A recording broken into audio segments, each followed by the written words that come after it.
Hey, everyone, and welcome to the Mark Prater podcast, where our aim is to connect our global family of churches with our executive director.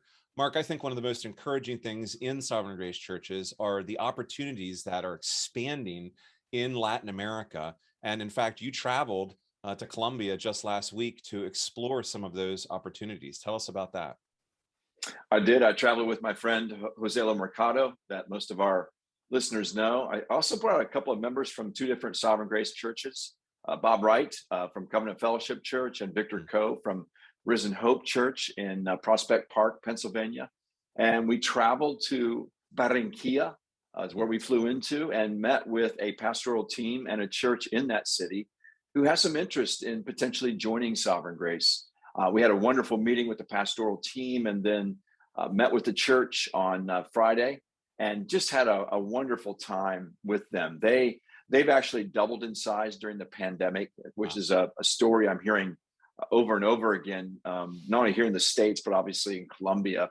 And it's just a wonderful gospel-centered church. And so that was just a joy to be with them. And then we traveled to Santa Marta. It's about a 2-hour drive, and spent time with Iglesia Biblica Soberana Gracia, led by Jacobus Aldana. And that is actually a candidate church in Sovereign Grace because Jacobus, who is the lead pastor, is in our ordination process and hopes to complete his ordination exams in the spring of 2022. And Joselo and I taught a men's meeting on biblical manhood on Saturday. And then obviously we met with the church on Sunday.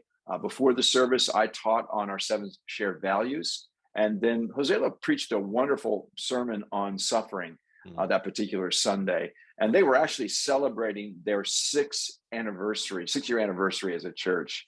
And that is a church that has also grown during the pandemic. But the striking thing about that church is they are clearly imbibing our values, and they get gospel centrality.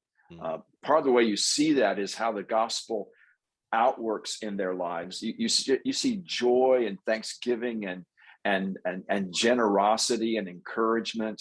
And it's just a church that understands gospel centrality. So should they be formally a part of Sovereign Grace, they're just going to strengthen us.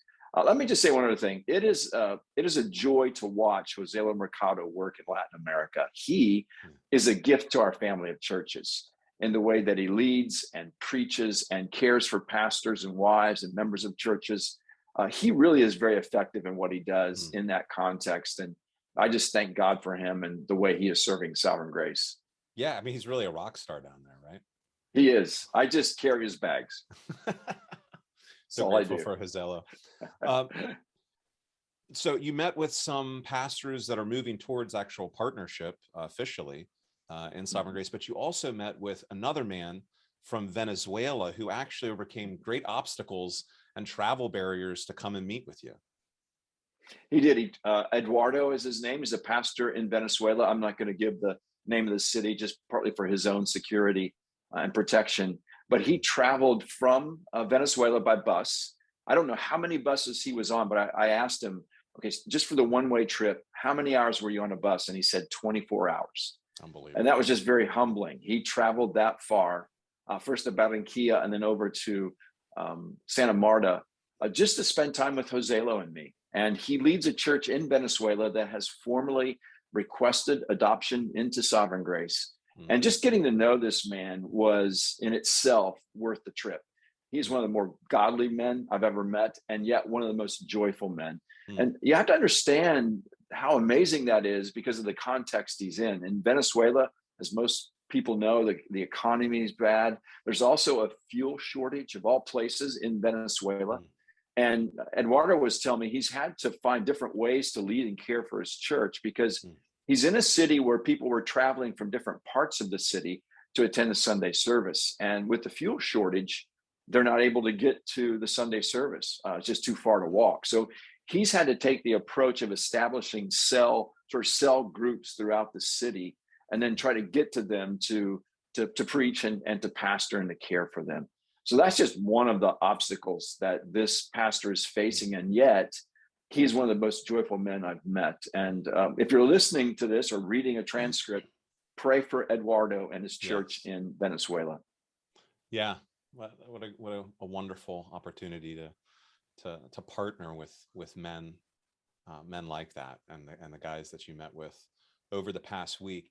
It's also wonderful to remember that even though we are in different parts of the globe, we all share the same gospel, that God is working in and through to transform his people, and we get to watch and participate in all of that. So thank you, Azella and Mark, for your work last week in Colombia and meeting with the Venezuelan pastor.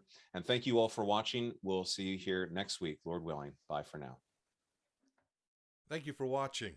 If you have questions or comments, Mark would love to hear from you. For more videos like this, hit subscribe on YouTube or by email at markkprater.com.